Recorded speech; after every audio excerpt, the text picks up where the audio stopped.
Mercy was never a soft thing in wolf country. It was architecture, law, witness, and timing. A narrow bridge built over old feuds and guarded by wolves who had learned that one wrong shelter could start a winter war. Astrid Darkhollow had grown up hearing that sanctuary existed for the innocent, then lived long enough to understand the harsher truth. Sanctuary existed for the useful, the connected, the politically clean. At dawn, with blood drying in the seams of her cloak, and her child pressing hard beneath her ribs, she crossed into Thornwood Land knowing she qualified as none of those things. Rain hissed through pine needles and soaked her braid flat against her neck. Her left shoulder burned where a hunter's blade had skimmed her on the ridge, shallow but ragged, and every step jarred the wound. The knife hidden in her boot rubbed her ankle raw. The dead weight she noticed most was not steel at all, but the signet sewn into her inner sleeve, her late mate's crest wrapped in cloth so it would not glint. Lachlan Stormborn's wolves had already burned 2 safe houses in 4 days. They had found the marsh cabin before moonrise and the mill ruin before dawn. They would find a third. They always did. She made it to the boundary stones just as the sky shifted from iron to pale gray. Thornwood scent marks layered the air, cedar ash and cold river, clean and territorial. Relief came in one brief pulse before 3 patrol wolves dropped from the tree line in partial shift, claws dark with mud, eyes narrowed at the stranger bent over and breathing like she had swallowed knives. One yanked her hood back, another grabbed her arm hard enough to bruise. Name: Astrid Darkhollow.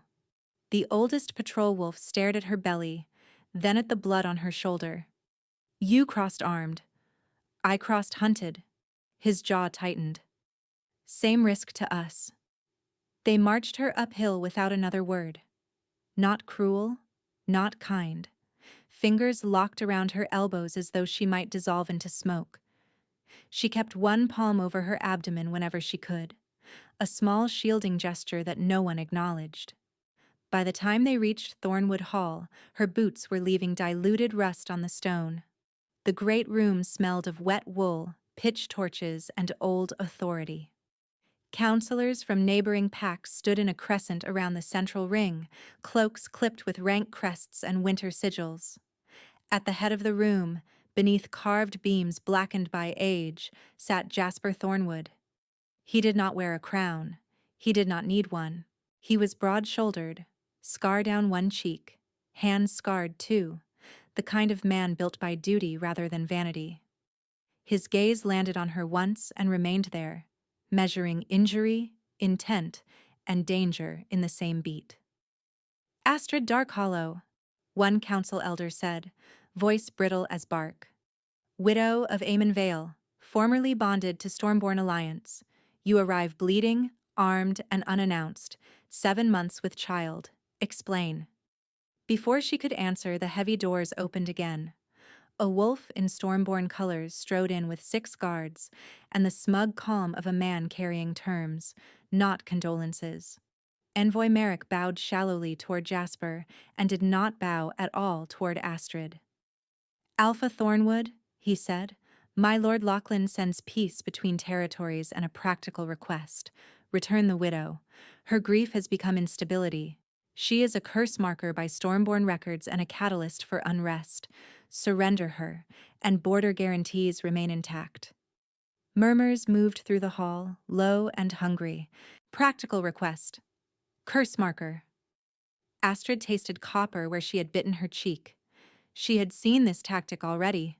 The clean language wrapped around a demand for her body and her child. Jasper rose.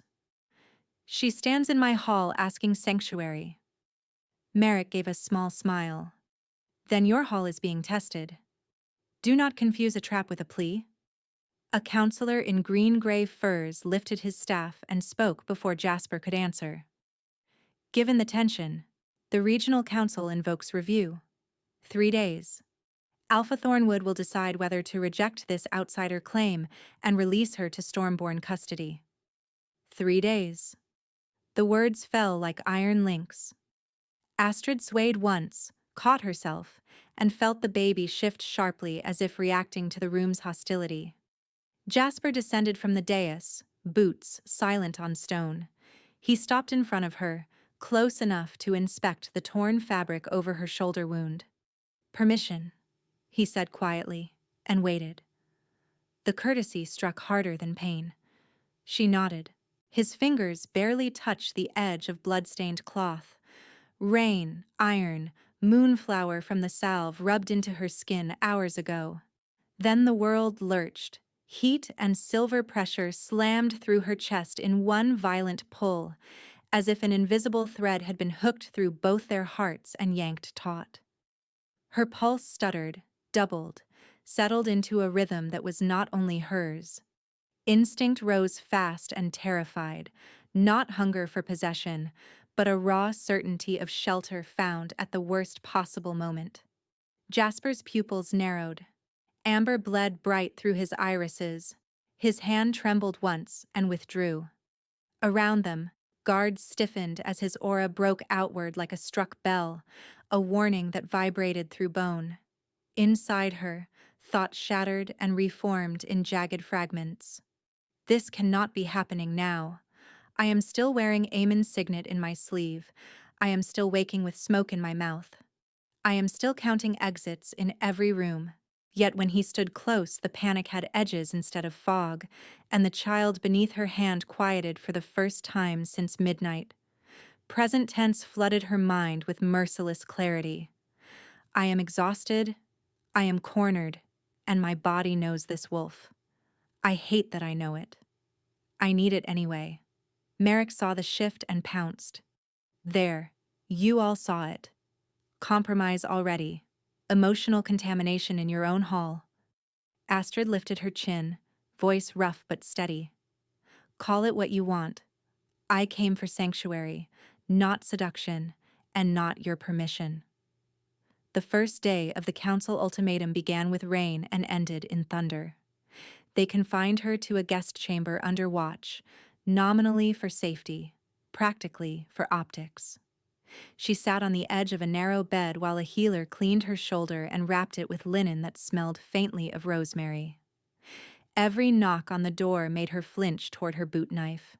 By late evening, Jasper came himself, dismissed the guards with one look, and remained near the doorway as if marking a line he would not cross without invitation.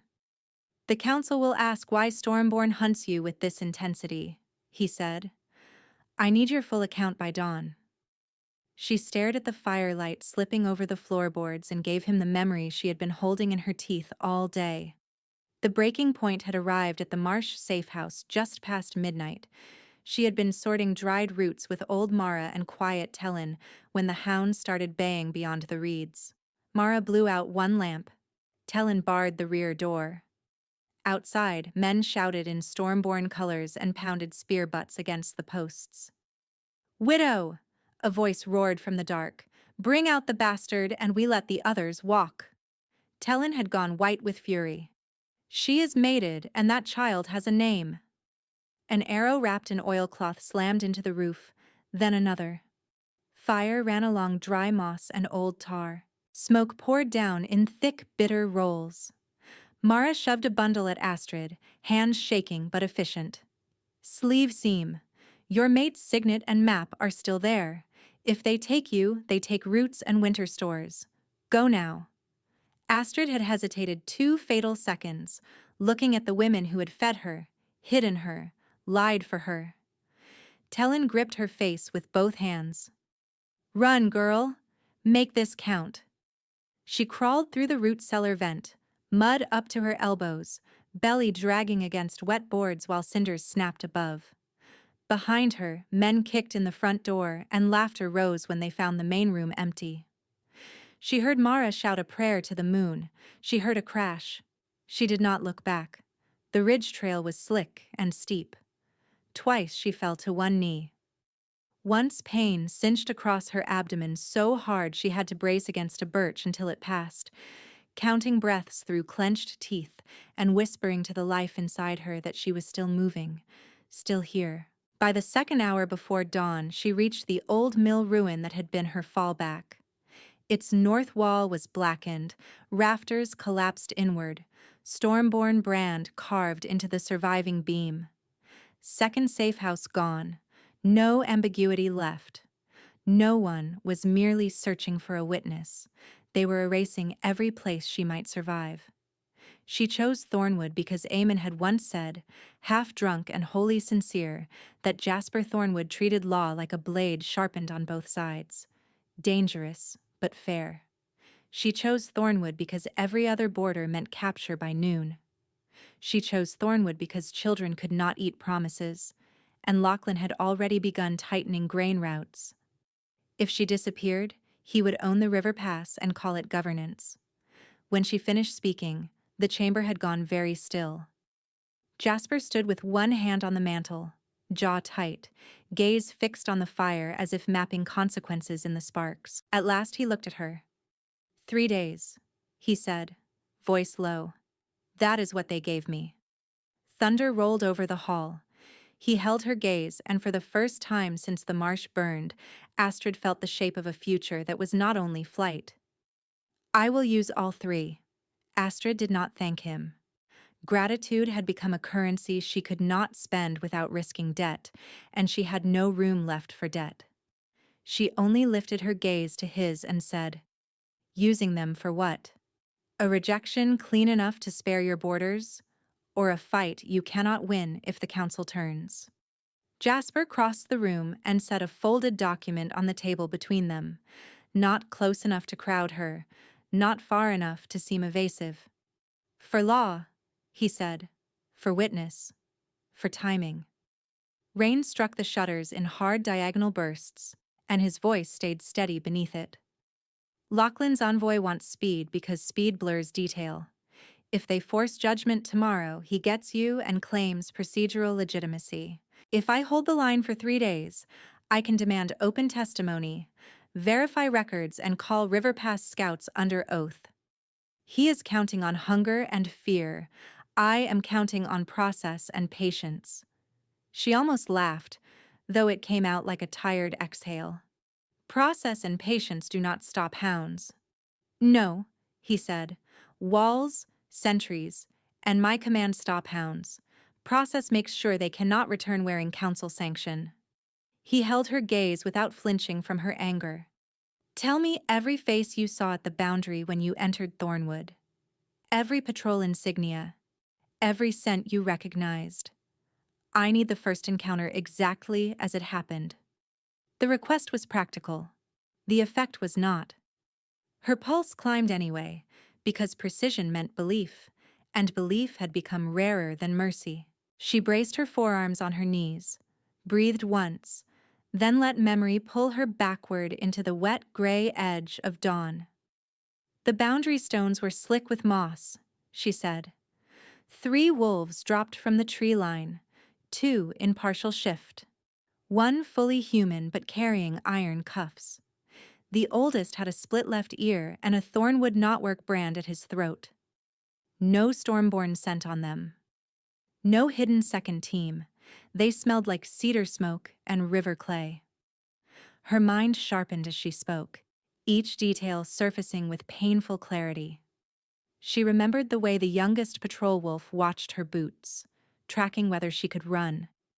Remembered the older one adjusting his grip when her hand moved to protect her belly, not cruelly, almost uncertainly, as if he had expected a weapon and found a mother instead.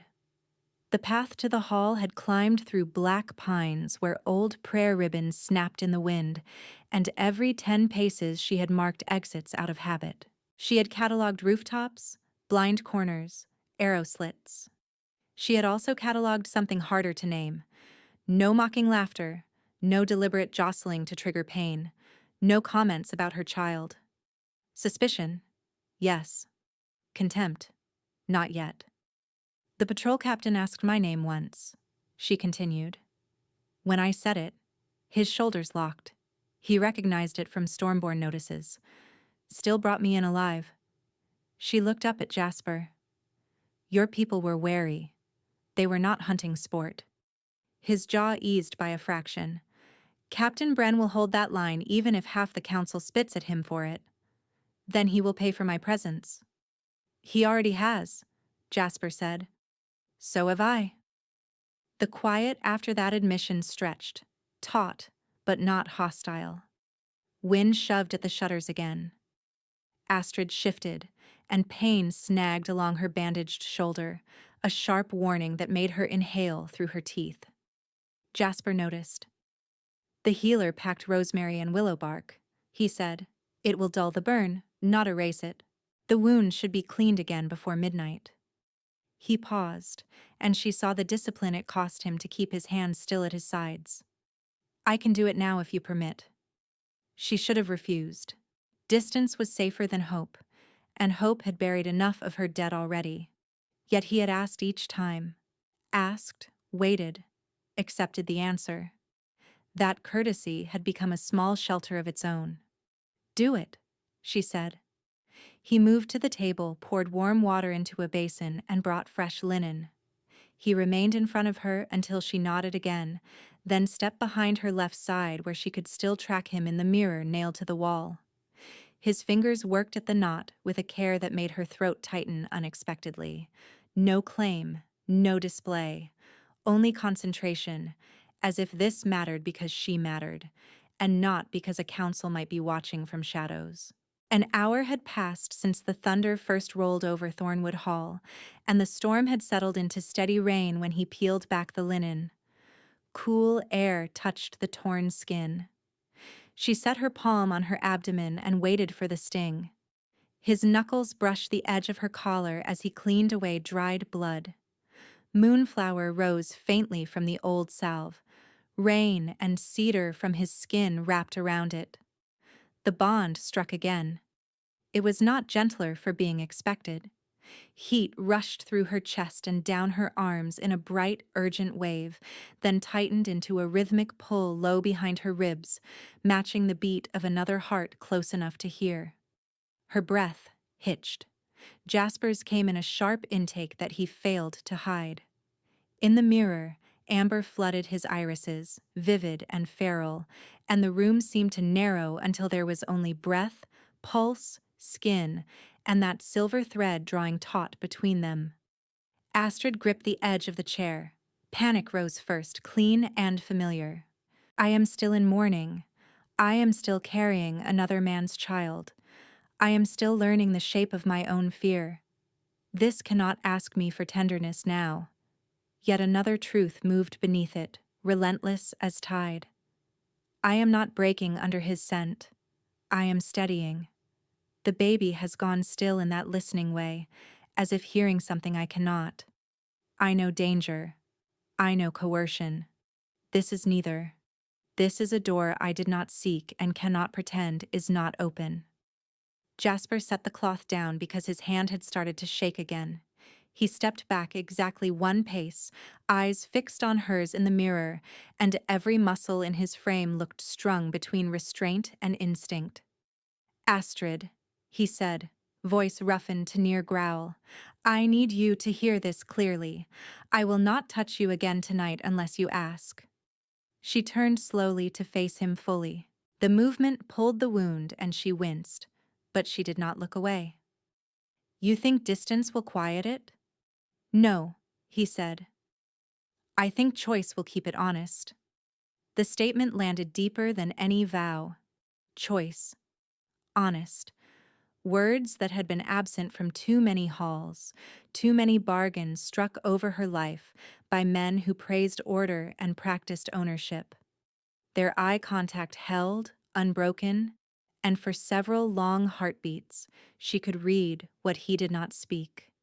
Hunger disciplined into stillness, protectiveness stripped of entitlement, fear that one wrong move would turn refuge into another cage.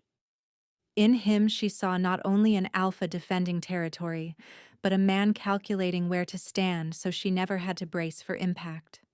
She rose, slower than pride wanted, and crossed the small space between them until warmth from his body reached her through wool and rain-damp linen. Then hear me clearly too, she said. If you are planning law, witness, timing, Do not build it around my silence. I will testify. I will stand in that ring. I will not be traded to keep your counsel comfortable." His expression changed, not to surprise, but to recognition, as if a final piece had clicked into place in a map he had been drawing since dawn. "Good," he said, "because I have no intention of presenting you as fragile contraband." He inclined his head, formal without distance.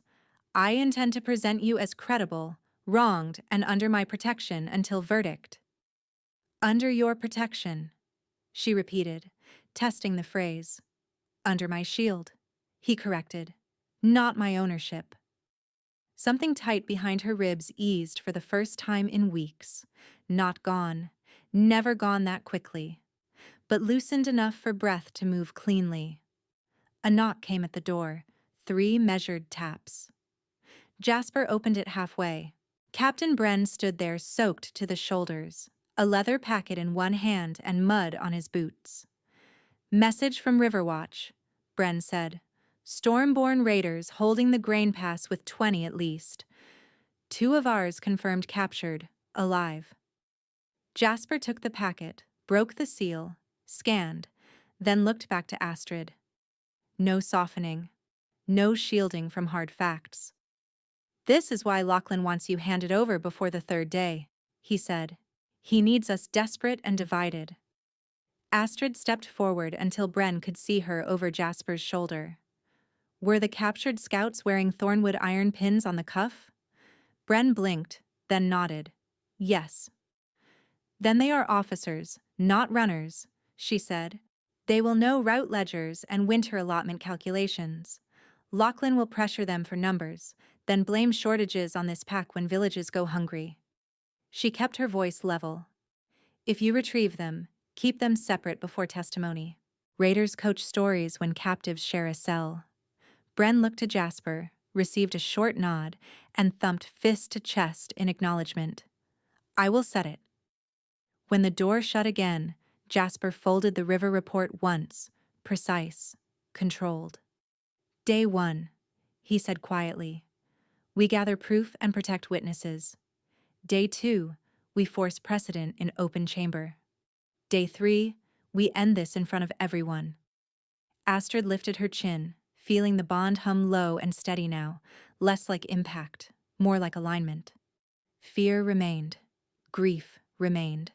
So did a fierce, startling resolve that had teeth. "Then stop treating me as cargo and start treating me as your ally," she said. He met her eyes, and this time neither of them stepped back. "Done. Done," she echoed, and the words settled between them like a pact set in wet clay, not hardened yet, still vulnerable to a careless thumb. Jasper moved first, practical even now. He opened the leather packet again, marked 3 lines with a charcoal stub, then handed it to her instead of reading over her shoulder. "These are the names attached to the Grain Pass seizure report.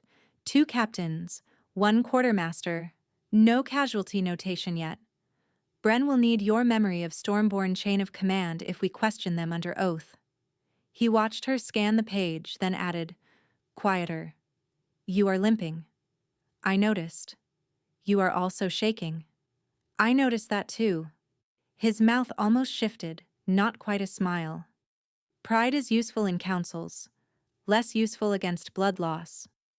He crossed to the door and spoke to the guard for broth, clean bandages, and stitching supplies, then came back and stopped at the same respectful distance he had held all night. "I will work in the outer study for another hour. If pain spikes, knock once. If fear spikes, knock twice. I will come either way."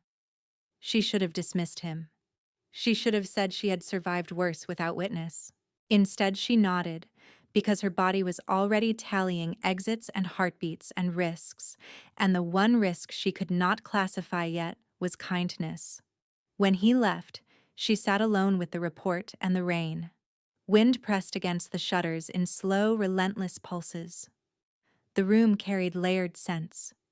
Damp wood, old smoke, rosemary from fresh linen, cedar from the man who had just promised not to cross a line she drew. Her hand drifted to the hidden seam inside her sleeve, where Eamon's signet rested against her wrist, like a coin of guilt and memory. She had not removed it since his funeral pyre. She had not allowed herself to think of what keeping it meant, now that the bond had woken in another hall, under another wolf's gaze. I am tired enough to mistake warmth for safety, she told herself, the thought arriving in present tense, sharp and unsparing. I am grieving enough to bite anyone who says fate as if fate were gentle. I am carrying a child who kicks when men raise their voices, and still I am expected to sit straight and speak law in rooms built by males who call fear prudence. I do not owe softness. I do not owe trust. But I owe this child a future that is not made of running. If Jasper lies, I will see it. If he bargains over my body, I will cut my own way out. If he keeps choosing restraint when no one demands it, I will have to decide whether I can survive being seen without armor. The first nightmare took her an hour later without warning. Sleep dragged her under in fragments, smoke trapped in rafters, hounds baying beyond marsh reeds, Mara shouting for her to run. In the dream, she reached the root cellar vent and found it blocked by stones. Fire poured through the cracks like molten breath. She clawed and heard, beneath the roaring, Lachlan's voice praising order. She woke with a broken cry lodged in her throat, upright so quickly the room tilted. Her knife was in her hand before she knew she had moved. The shutters rattled. Thunder rolled over the roof. Her pulse slammed against her bandaged shoulder until pain sparked down her arm. A knock sounded once, then twice, answering the code he had given her. Astrid, Jasper said through the door, voice level. It is me. May I enter? She swallowed, forced air into her lungs and nodded before realizing he could not see it. Yes. He came in carrying a clay mug wrapped in cloth against the heat. No guards. No performative concern. He set the mug on the table, then lowered himself to one knee a few feet away, making himself less physically imposing on purpose. Spiced broth, he said. My mother used it for storm nights when half the pack pretended they were not afraid of thunder. His gaze flicked to the knife in her fist and did not judge. Drink slowly, too fast and it will turn on you. Her fingers were still trembling. He did not reach. He only waited until she put the knife down herself, then passed her the mug with both hands, as if handing over something ceremonial. The broth smelled of pepper, garlic, and something sweet she could not place at first, then recognized as roasted fennel. Warmth moved through her palms into wrists stiff from clenching. You cook, she said hoarsely. I can follow instructions and avoid poisoning people. Thornwood standards classify that as competent. A brittle laugh escaped her, small and startled. That is a merciful grading scale. It keeps morale stable. Silence settled again, not empty, only careful. Rain softened to a steady sheet against stone. She sipped. Heat hit her tongue, then throat, then belly in a spreading calm. The baby shifted once, then kicked hard enough to make her wince and press her hand low. Jasper's attention dropped to the movement, then rose immediately to her face, asking without words. She understood and hated how much she understood. You may, she said. He moved closer by inches, every motion telegraphed. When his palm rested over the curve of her abdomen, his expression changed in a way she had no defense against. Not triumph, not claim. Wonder, stripped bare. His breath caught. Another kick landed against his hand, and the corners of his eyes tightened as if with sudden fierce emotion he was trying not to display. Hello, little one, he murmured, so quietly she almost missed it. Your mother is terrifying. You chose well. The second laugh came easier. It hurt less.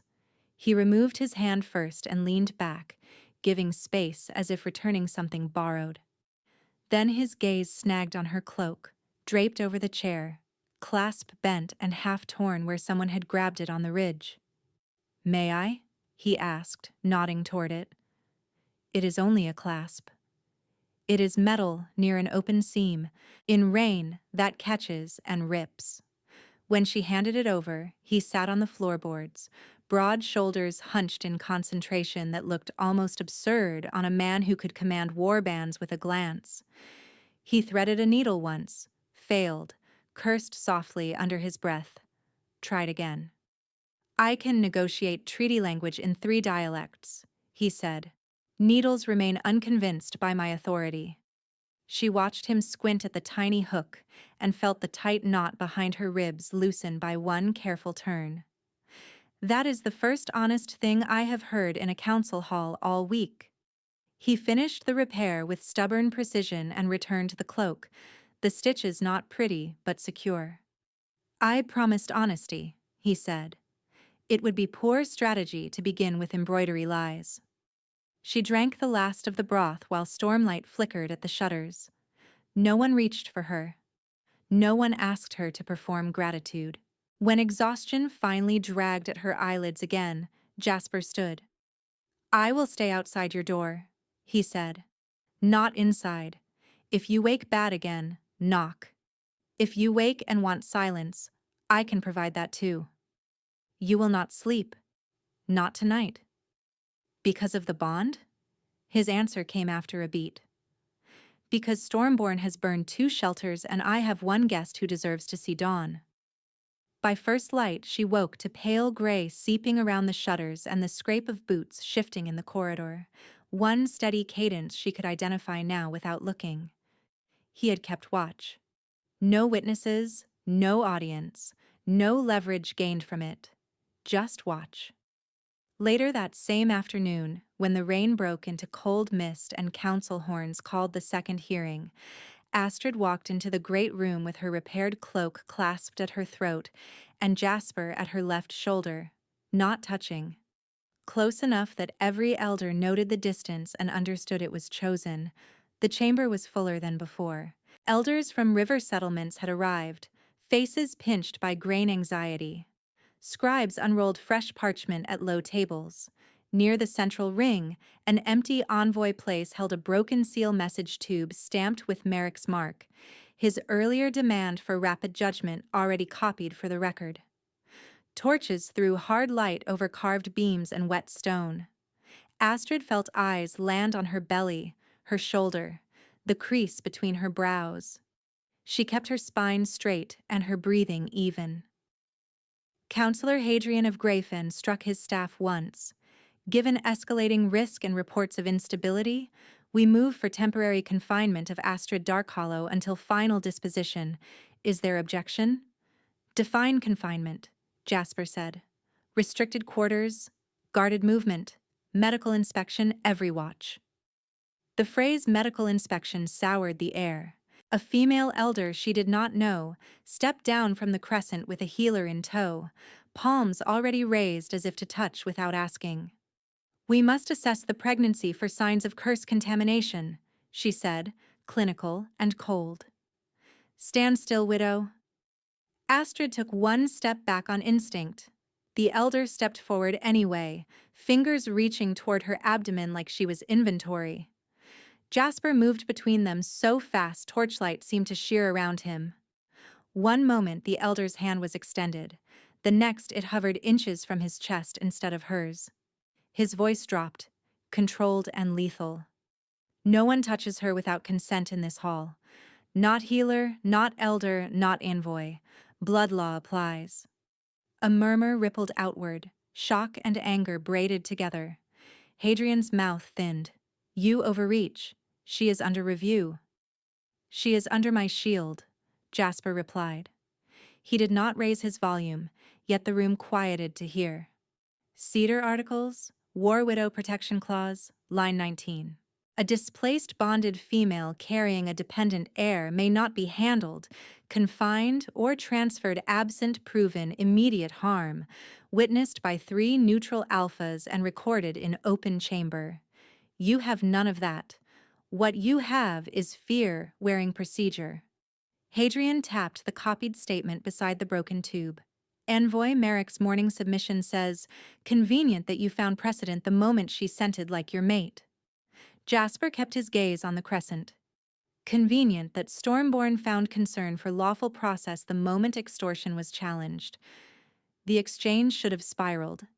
Instead, Astrid heard her own voice cut through it, steady from somewhere deeper than panic. "You want to inspect me as if I am livestock because a man with raiders at the grain pass told you I am cursed. Ask him why his wolves burned safe houses that held no soldiers. Ask him why 2 Thornwood officers were taken alive instead of killed in skirmish. Ask him why forged testimonies appeared before my feet had dried on your floor." She did not realize she had moved until she stood shoulder to shoulder with Jasper, not behind him. His aura pressed outward, not to silence her, but to hold space for her words. Around the ring, several elders shifted uneasily. One of the scribes dropped his quill, hand suddenly unsteady. Hadrian looked from Astrid to Jasper and back again, recalculating. "You allege forgery. I allege strategy," Astrid said. "Confining me gives Lachlan time. Time lets hunger do what claws cannot." The elder who had reached for her lowered her hands at last, face tight with offended dignity. Jasper stepped aside half a pace, enough that Astrid stood clearly visible, unhidden, still under his protection but not subsumed by it. It was a subtle repositioning, politically exact. He was not presenting a possession. He was presenting a witness. After several strained beats, Hadrian struck his staff again. "Motion for confinement is suspended pending document verification. Second hearing reconvenes at moonrise with cited precedent entered into record." No one called it victory. They all heard the retreat. As the chamber broke into clustered argument, Jasper angled his body to block a jostling guard line from pressing into Astrid's side. His hand hovered near her elbow and did not close until she nodded once. Only then did he guide her through the aisle, firm and efficient, every contact announced by pressure she could choose to meet or evade. In the corridor, away from the council's eyes, she stopped and leaned back against cool stone, breath finally rough. Jasper faced her, waiting for the next instruction rather than giving one. "You spent capital you cannot spare," she said. He shrugged once. "Capital is only useful if spent where it matters." "They will call you compromised." "They already do." A beat passed. She looked at the hand that had blocked an elder without bruising, the shoulders that had made a wall, and then stepped aside when she spoke. The man who had guarded her door through thunder and never tried to collect gratitude as payment. When she answered, her voice came quieter than she intended. "I am still afraid of this," she said, not naming bond, counsel, future because it was all of it at once. "But I am less afraid with you than without you." Jasper's expression softened, fierce and careful in equal measure. "That is enough for today." Astrid let out a breath she had been holding since the marsh fire, then did something she had not planned. She placed her palm against his forearm just once, deliberate, and did not pull away immediately. "Then stay," she said. "Not as warden, as ally." "I am here," he said. This time, when she lowered her hand, the guard she kept around her heart did not close all the way. A burst of footsteps broke the corridor quiet, and Captain Bren rounded the corner with a wet cloak flaring behind him, one fist closed around a sealed tube stamped with Stormborn wax. He took in Astrid and Jasper standing close, did not comment, and handed the tube to Jasper. "From Envoy Merrick," he said. "Marked urgent for council eyes only." He demanded it be read before moonrise hearing. Jasper cracked the seal and scanned the top page. The stillness that settled over him was colder than anger. "Closed chamber," he said to Bren. "Now. Bring Scribe Ivan and Scribe Pell.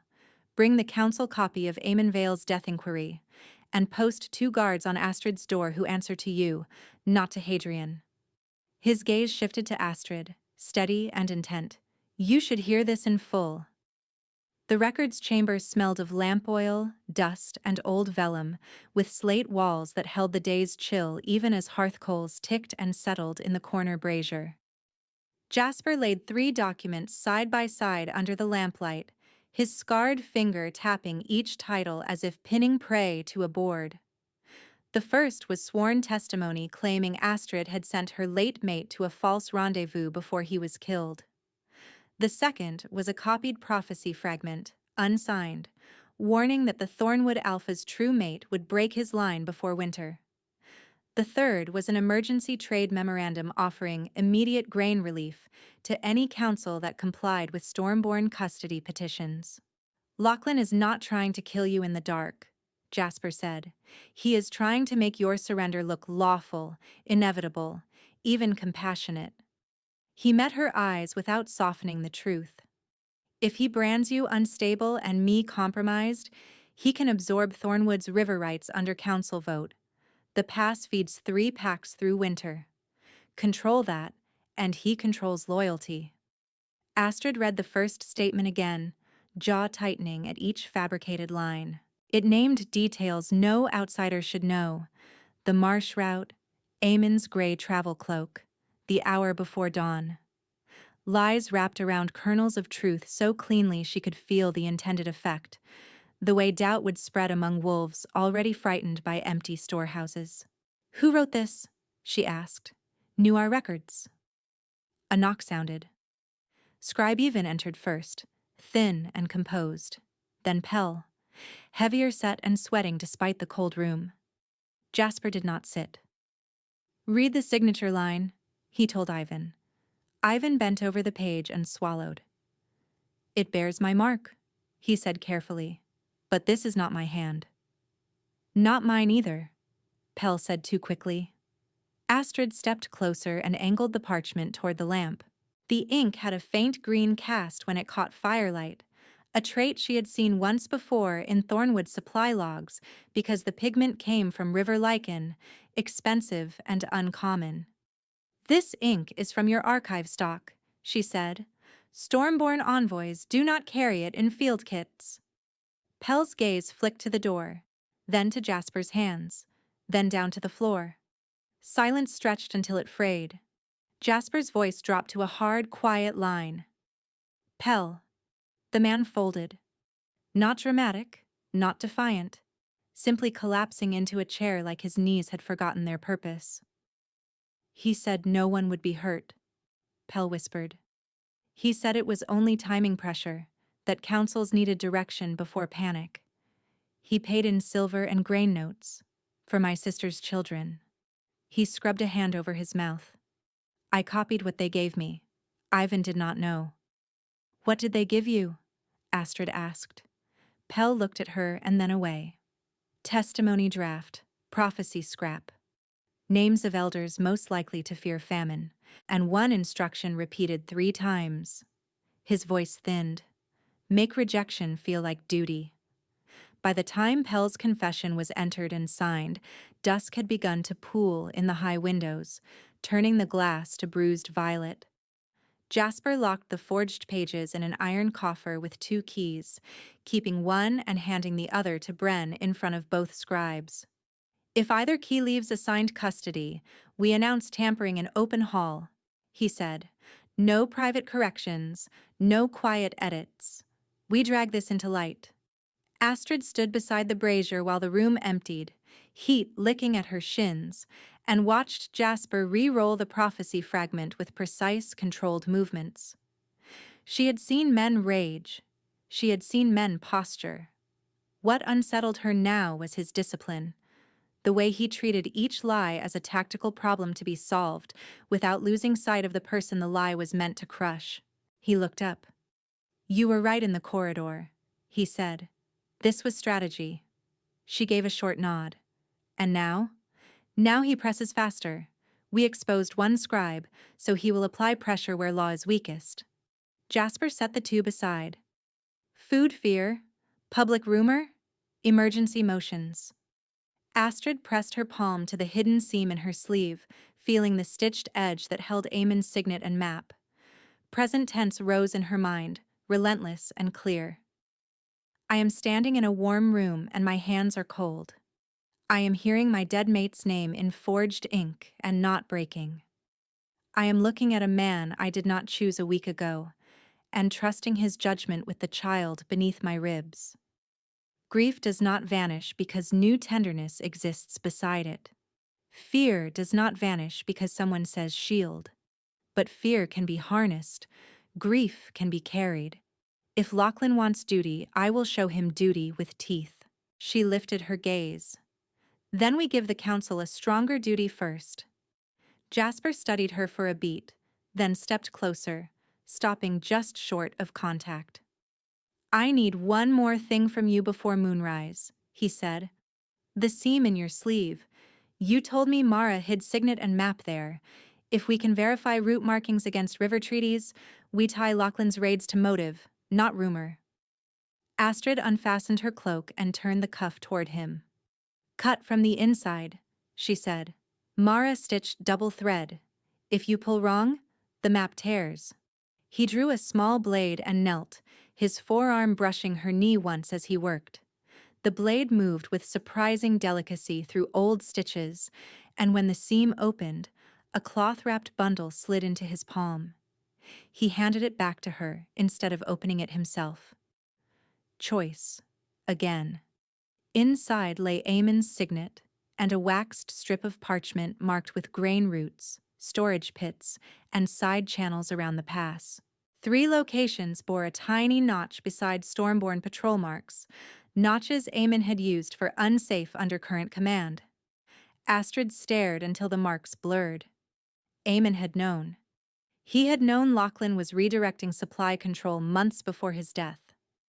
Jasper read over her shoulder with a low curse, and then, very carefully, touched 2 fingers to the table between them rather than to her skin. These notches map exactly to the seized corridor and 2 burned shelters, he said. This is motive and premeditation. A brittle laugh escaped her. My life keeps arriving in evidence packets. His mouth tilted, tired and dry. If it helps, mine usually arrives as damaged gates and angry elders. We all have signatures. That sliver of humor lasted only a breath before another knock rattled the chamber door. Bren entered, rain on his hair, expression grim. Riverwatch sent flare chain, he said. Stormborn raiders shifted positions at the pass and turned back 2 grain barges bound for us. Villages at Southbank heard the seizure and started walking toward Thornwood asking for guarantees. He looked at Astrid with blunt respect. Your warning about coached captives was right. We intercepted 1 runner carrying matching witness scripts. Pressure thickened in the room, immediate and practical. If frightened families gathered outside the hall, counselors would feel it in their bones and vote from fear, not law. Jasper gave 3 rapid orders, each clipped and precise. Open reserve stores at half ration to local villages tonight. Post neutral witnesses at every granary door, and summon the river priestess who oversaw famine oaths. Bren left at a run. Moonrise bells began to toll as they crossed back toward the great hall. Torches threw long bars of light across stone, and wolves lined the side aisles shoulder to shoulder, scenting tension the way prey scents lightning before a strike. Astrid felt Jasper's presence at her left, close enough that her pulse synced to his cadence, distant enough that no one could call it impropriety. Attraction had become a live wire threaded through strategy, dangerous and clarifying at once. She wanted his steadiness. She feared needing it. They entered to a chamber already in uproar. A council courier stood near the central ring in rain-dark leathers, a lacquered dispatch case hanging from his shoulder, and Stormborn wax still clinging to the opened seal, flanked by guards and 2 unfamiliar elders wearing river trade sigils. Hadrian pounded his staff for order. Emergency petition, he announced. Stormborn, by Envoy Merrick's seal, submits corroborated testimony of Astrid Darkhollow's treachery and presents prophecy counsel regarding Thornwood succession risk. Given active grain disruption, this body must consider immediate custodial transfer to prevent regional famine. Boos and shouts collided from different corners, some enraged, some panicked. One of the River Sigil elders lifted a folded statement and read in a smooth, carrying cadence. No one seeks cruelty. My lord seeks stability. Return the disputed widow, secure the pass, restore grain. This can end tonight. Jasper stepped into the ring and his voice cut through the noise. Your bribed scribe confessed an hour ago. Those documents are forged. The elder's expression did not shift. Convenient claim. Where is this confession? Locked under dual key with witness. Then produce it now. We will, under Moonfire oath with full record.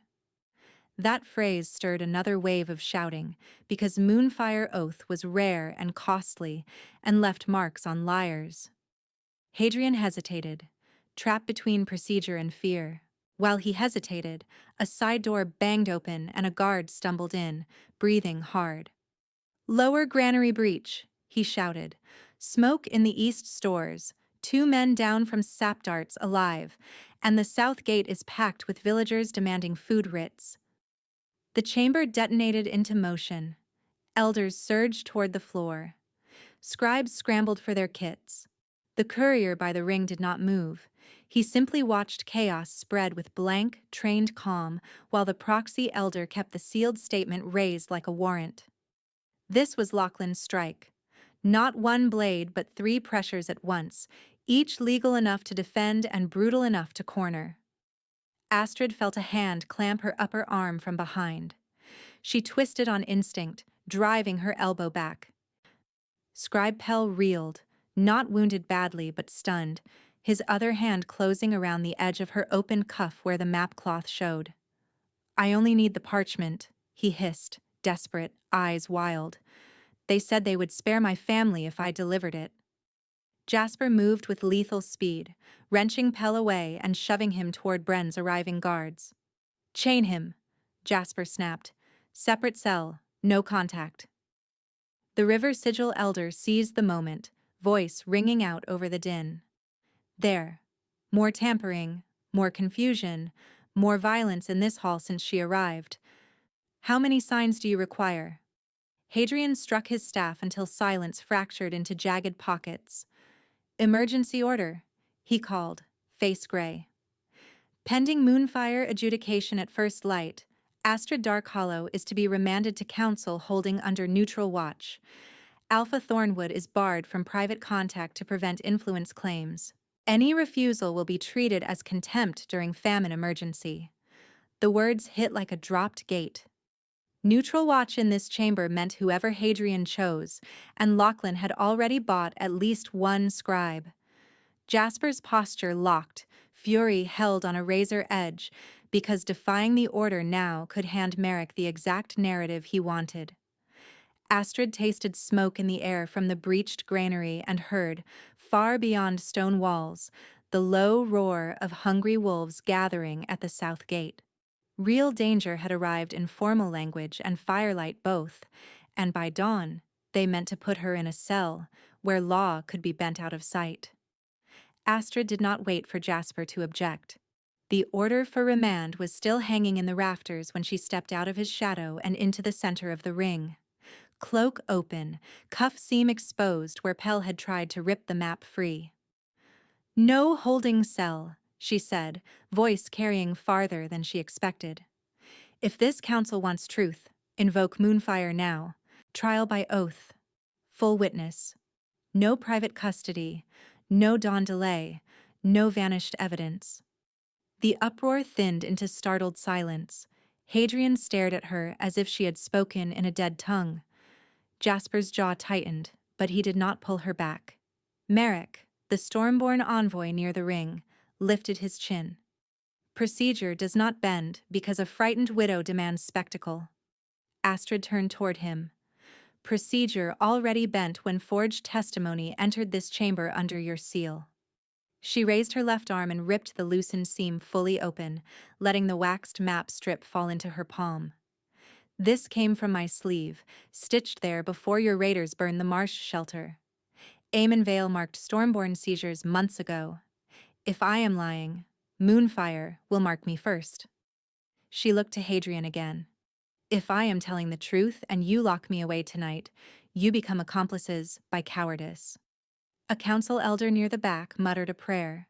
Another demanded verification of custody keys. Jasper moved then, not to block her, but to stand one pace behind her right shoulder. Iron coffer, dual key, witnessed by Captain Bren and both scribes. He said, "Bring it. Bring Pell in chains. Bring the envoy's dispatch case. And open the south doors so the villagers can hear this ruling with their own ears." The last command landed like flint. If hungry families heard testimony directly, Lachlan's rumor campaign would lose its safest shelter. Less than 10 minutes later, the great doors were unbarred. Damp night air poured in with smoke from the lower granary and the smell of wet wool from villagers crowding the steps outside. Bren returned with the coffer and a shackled Pell, whose face had gone the color of ash. Moonfire braziers were lit around the ring, blue-white flames climbing without smoke. Old right answering old law. Astrid felt heat along her skin that had nothing to do with the fire. Present tense flooded her mind in clear, hard lines. I am not running. I am not waiting to be selected like cargo. I am standing where everyone can see me, and I am choosing the risk myself. Fear lives in my throat, but it does not own my voice. Hadrian swallowed, then struck his staff. Moonfire oath is granted under emergency clause with full public witness. False testimony will be marked. Tampering with sworn evidence will be marked. Evasion by rank privilege will be marked. He looked pointedly at Merrick. Begin. Pell broke first. Asked to place his hand over Moonfire and repeat the statement naming Astrid as traitor, he barely got through 2 lines before the flame snapped upward and left a thin black brand across his wrist. He screamed, dropped to his knees, and sobbed out the bribe details again. Silver, grain notes, witness scripts, instruction to make rejection feel like duty. Ivan confirmed archive ink theft, naming lichen pigment lot numbers from Thornwood stores. Bren produced the runner he had intercepted, and the script in that runner's satchel matched Merrick's folded statement almost word for word. Every new piece tightened the same knot. Manufactured panic, staged legality, starvation used as leverage. Merrick's composure cracked. "You think this absolves her?" he snapped, pointing at Astrid. "Stormborn custody still restores trade. Refuse and families starve." Astrid stepped closer to the Moonfire until heat licked her cheeks. "Stormborn seized the pass," she said. "Stormborn turned back grain barges tonight. You are not offering relief. You are demanding payment for ending your own sabotage." She unfolded Eamon's map strip on the stone and pressed her dead mate's signet beside 3 notched locations.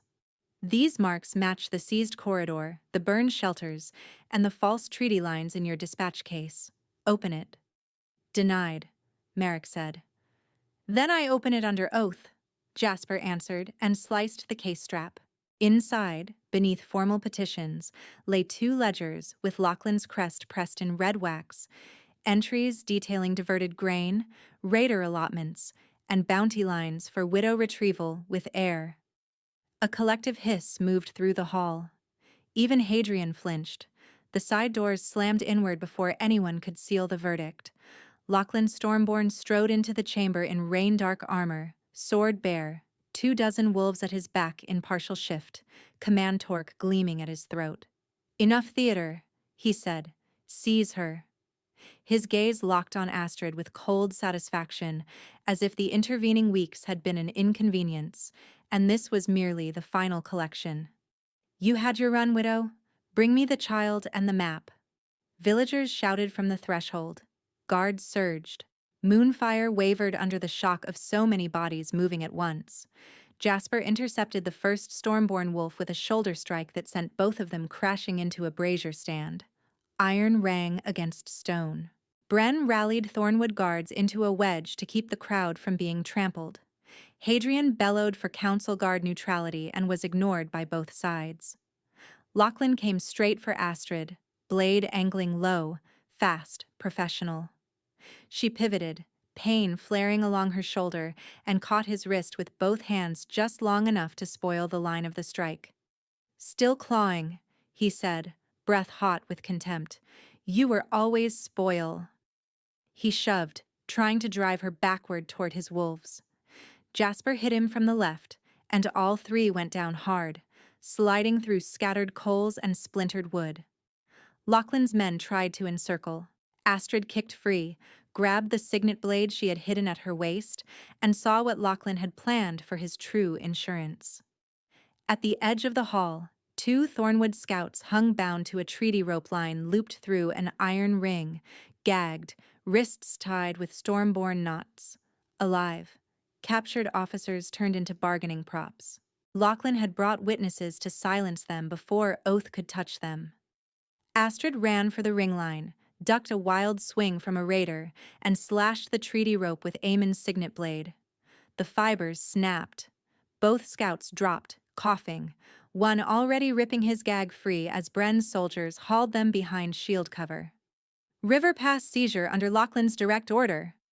The older scout shouted hoarsely before anyone could silence him.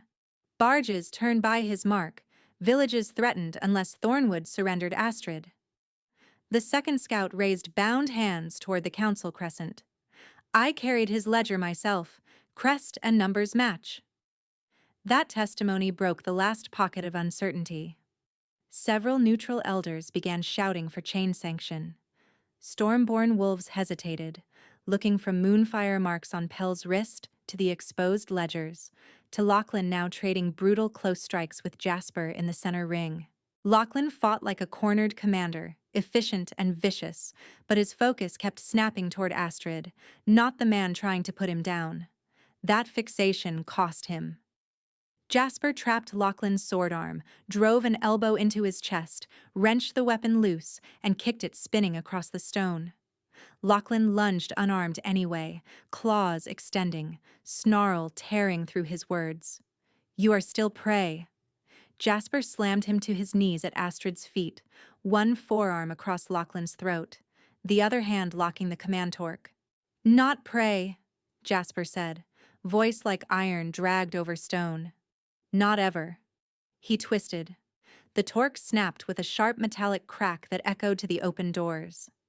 Bren stepped in with silver chain and bound Lachlan's wrists and throat ring under full witness, while Stormborn fighters, suddenly leaderless, were disarmed in rapid succession by Thornwood guard lines and neutral council enforcers finally choosing a side. Astrid stood over Lachlan, chest heaving, signet blade steady in her hand. Smoke drifted from the lower hall. Rain hissed beyond the threshold. She heard Mara's voice in memory, heard Tellin telling her to make this count, and let the words land where every elder, villager, and soldier could hear them. "You called me spoil of war, Lachlan Stormborn. I am witness, Luna, and the mother of the line you failed to erase." He spat bloodless fury at the stones near her boots. "You think this chamber will keep you safe when winter bites?" "It will," Hadrian said before Astrid could answer, stepping into the ring with his staff and two neutral elders at his flanks. Shame carved new lines into his face, but his voice held. "By authority of regional council and Moonfire witness, Lachlan Stormborn is stripped of rank, marked for exile, and severed permanently from command rights over pack, patrol, and grain route. His raider contracts are void. His ledgers are seized. Any wolf enforcing his orders after this hour shares his sentence." The villagers outside began to cheer, ragged at first, then rising into a roar that shook the door hinges. Inside the hall, wolves who had spent 2 days avoiding Astrid's eyes now looked straight at her, not with pity, not with superstition, but with the uneasy respect owed to someone who had walked into a trap and reset the law from inside it. Jasper rose beside her, soot-streaked and breathing hard, and did not touch her until she turned and offered her hand. When she did, he took it, firm and careful, as council guards dragged Lachlan Stormborn into the rain. As council guards dragged Lachlan Stormborn into the rain, Astrid's knees threatened to fold from the crash of spent fear and returning sensation. Jasper stayed close without crowding her, his hand hovering near her back until she leaned into him by choice. Around them, the hall moved from chaos to method. Bren posting pairs at every door, neutral enforcers separating storm-born prisoners, villagers pressed under awnings while the river priestess counted names for ration writs. Hadrian stepped to the ring's edge, staff lowered this time instead of raised. Astrid Darkhollow, he said, voice rough with exhaustion and something like regret. You requested alliance before witness. Do you still request it? She looked at Jasper. Soot streaked his jaw. A shallow cut along his brow had clotted dark. His gaze held hers, steady, waiting for her answer and nothing else. I do, she said. Tonight. Under moon and law, with consent spoken clearly. Jasper exhaled once, almost a shudder. Then we finish what they tried to break. By midnight, the storm had thinned to a fine silver mist, and the stone circle above Thornwood Hall shone wet under a high, sharp moon. Ancient standing stones ringed the clearing, carved with runes worn smooth by generations of vows and verdicts. The moonfire braziers were smaller here, their pale flames dancing low, private instead of judicial. Bren stood witness with 6 guards at a respectful distance. Hadrian and the river priestess remained as legal witnesses. Ivan knelt at a stone table, recording every word in a new ledger whose pages had been checked in full view. Pell was not present. His sworn confession had already been entered, and he had been sentenced to 10 winters of public labor under oath-bound supervision. His sister's children transferred to protected kin housing at South Bank. Merrick, stripped of envoy immunity, waited in council holding for trial before all 3 river packs. Jasper faced Astrid in the center of the ring, cloak removed, throat bare above his collar. His rune-scarred forearms caught moonlight like old silver. Astrid Darkhollow, he said, each word measured. Do you choose this bond freely, without coercion, without debt? I choose it freely, she answered. Her voice trembled once and then settled. Do you choose me as I am, with grief that still has a name, with this child, with all the law and trouble tied to me? His eyes went fierce and tender at once. I choose all of you. No erasures. The river priestess nodded. Consent witnessed. Proceed. Jasper did something that made the whole circle go still. He sank to one knee before her and tilted his head, exposing the vulnerable line of his neck to her teeth, to her will, to the risk. A warrior king yielding first, not submission to power, but trust in personhood. If you want to mark me first, he said quietly, I am yours to choose. Astrid's hands shook as she touched his shoulders, feeling rain-cool skin and coiled strength. The bond thrummed through her chest, not as demand, but as invitation. She bent, pressed her forehead to his temple, and whispered, Mine. His breath caught. Yours, he whispered back. She did not bite yet. She drew him to his feet and kept one hand over the pulse in his throat, grounding herself in the simple truth of him being real and alive. Mark me first, she said. I want to feel us seal when your mouth is on my skin and my eyes are open. He searched her face for any hesitation. Tell me to stop at any moment and I will. I know. Jasper cupped her jaw, then slid his hand to the nape of her neck. He turned her gently, pushed her braid aside, and paused with his mouth at the junction of neck and shoulder where her scent was strongest. The first touch of his teeth was careful pressure, a warning line. Then the bite came, controlled and reverent, sharp enough to split breath from body. Pain flared white. It lasted a heartbeat. Heat rushed in after it, bright and rolling, flooding from the mark down her spine and through her ribs until she gasped against the force of it.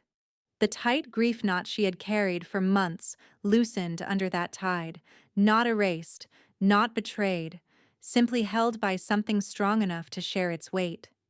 She felt Jasper through the bond as if a door had opened, his years of disciplined solitude, the silent calculations, the nights choosing duty over comfort, and beneath all of it a devotion so steady it made her knees weak. When he released her, the mark on her shoulder blazed silver gold, then settled into a luminous crescent over her collarbone. The baby kicked hard once, then settled, heartbeat calm and rhythmic beneath her palm. Jasper's eyes shone amber in the moonlight, the predator and the man aligned. "Mate," he said, voice rough with awe. Astrid touched the fresh mark, then reached for him with both hands and turned him, finding the line where neck met shoulder above old scar tissue. "My turn," she said. He bared his throat farther, trusting without flinch. She tasted salt and cedar when her teeth sank in, not vicious, not hesitant, exactly as hard as needed to claim without harm. A pulse of pain answered under her mouth, then transformed into a deep, resonant warmth that leapt between them like struck metal singing. His runes ignited in thin gold paths under his skin and then softened to a calm glow. Through the completed bond, she felt his answering words before he spoke them. "Mine," he breathed. "Yours," she answered, mouth still close to his skin. "Mate," they said together, and the circle's moonfire lifted in quiet approval. The bond sealed with a sudden profound stillness, like storm water finally finding a channel. No frantic pull, no jagged edge, just a settled, living current linking heart to heart. Astrid felt herself inside that shared rhythm and did not disappear. She became more distinctly herself, and less alone. Jasper gathered her against him, careful of her shoulder, one hand spread over the curve of her belly. She leaned fully into his chest and listened to their synchronized heartbeat while mist drifted through the stones. For a long time, neither spoke. They simply held each other as the mark cooled and the new reality rooted. By the second week after the Moonfire trial, Thornwood Hall looked different in ways that mattered more than banners. Granary doors stood open under neutral witness seals. South Bank families received ration tokens signed by 3 packs, not 1. The river pass had been retaken. Bren delivered that report in person at Council Dawn, placing Laughlin's broken route tokens and seized raid orders on the table before elders could argue rumor.